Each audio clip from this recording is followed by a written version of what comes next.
Welcome friend, welcome back to my channel. আজকে UGC নেটের home science unit 1 থেকে food pigments and অ্যাডিটিভসটা আলোচনা করব।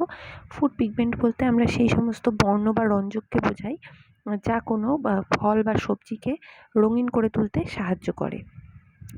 আচ্ছা, ফুড পিগমেন্ট ন্যাচারালও হতে পারে, সিনথেটিকও হতে পারে। যখন কোনো ফল বা সবজি নিজে থেকেই যখন কোনো কালার প্রস্তুত করে বা নিজে থেকেই যখন রঙিন হয়ে সে উৎপন্ন হয়, তখন তাকে বলা হয় ন্যাচারাল কালার। আর যখন কোনো খাদ্যদ্রব্যকে ফুড কালার বাইরে থেকে অ্যাড করার মাধ্যমে রঙিন করা হয়, তখন সেই সমস্ত কালারকে বলা হয় synthetic colour. Food pigment generally দু রকমের হয়, একটা হচ্ছে ওয়াটার সলিউবল আর একটা হচ্ছে ওয়াটার ইনসলিউবল বা ফ্যাট সলিউবল। ওয়াটার সলিউবল পিগমেন্টের মধ্যে প্রথম আসছে অ্যান্থোসায়ানিন। অ্যান্থোসায়ানিন সাধারণত রেড, পার্পল, ব্লু এই ধরনের যে ভেজিটেবলসগুলো থাকে এদের যে কালারটা হয়, যেমন এই রেড, পার্পল, ব্লু এই ধরনের কালারগুলো সাধারণত অ্যান্থোসায়ানিন। যেমন উদাহরণ কি কি আছে, যেমন আমি এখানে ছবি এঁকেছি, সুইট পটাটো, মিষ্টি আলু আর চেরির ছবি দেওয়া রয়েছে। আচ্ছা, এরপর চলে আসি অ্যান্থোজ্যান্থিন।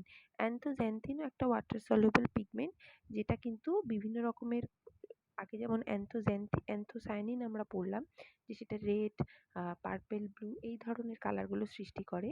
অ্যান্থোজ্যান্থিন কিন্তু হালকা ডাল ইয়েলো, হোয়াইট এই ধরনের কালার কিন্তু অ্যান্থোজ্যান্থিনের জন্য হয়ে থাকে। এটা ওয়াটার সলিউবল একটা পিগমেন্ট, যেমন পটাটো আর রেডিশ। এরপর চলে আসি বিটালিন। বিটালিন আমরা বিটের থেকে পেয়ে থাকি।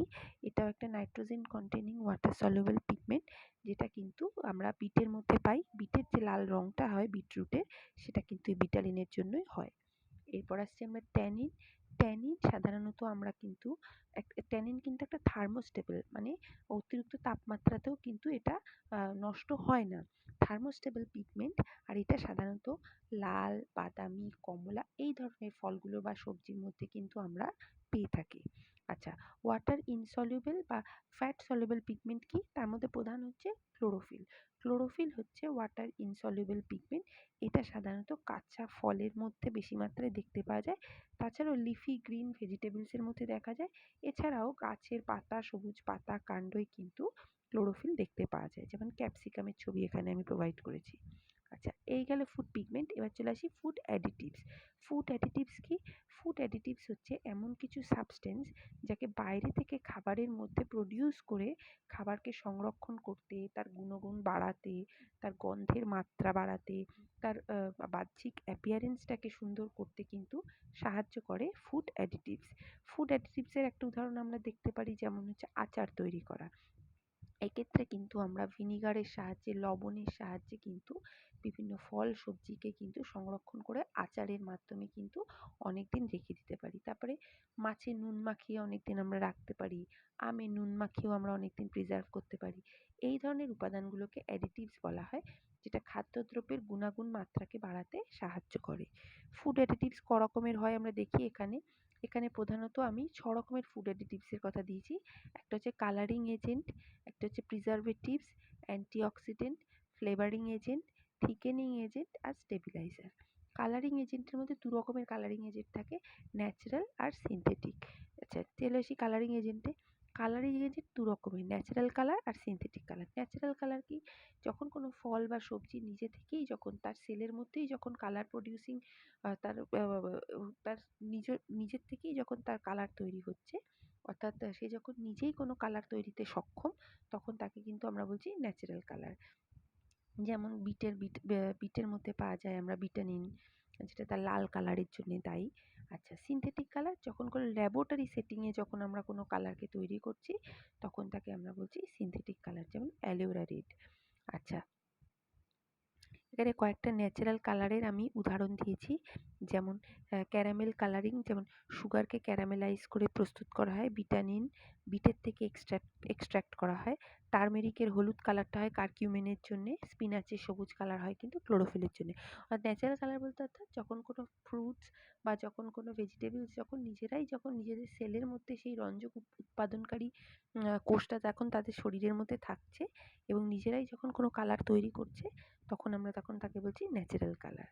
আচ্ছা, কি কি কাজে এই গুলো ব্যবহার করা হয় এই ফুড কালারকে?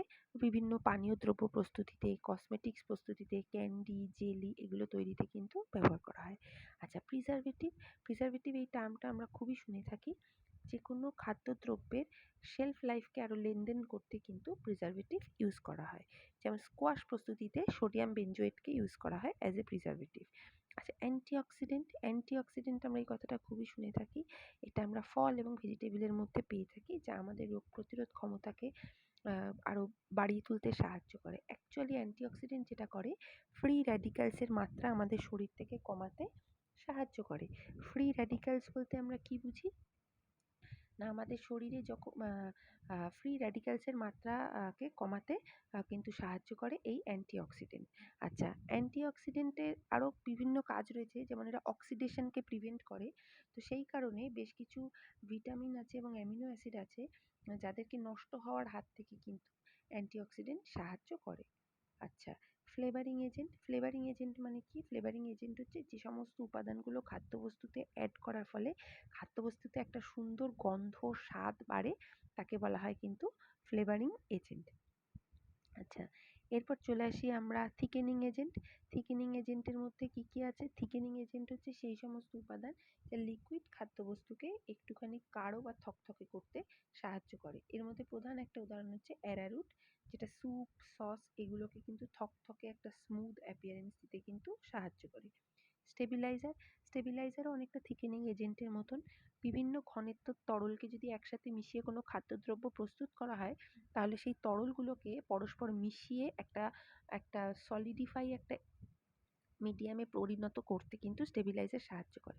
মানে এরকম ধরে নিতে পারি আমরা যে এটাও কোনো খাদ্যবস্তুকে ঠিক করতে যেমন সাহায্য করে, তেমনি বিভিন্ন ঘনত্বের তরলকে যখন আমরা মিশিয়ে কোনো খাদ্য প্রস্তুত করি, সেই তরলগুলোকে একত্রিত করে একটা থকথকে রূপ দিতে কিন্তু এই স্টেবিলাইজার সাহায্য করে।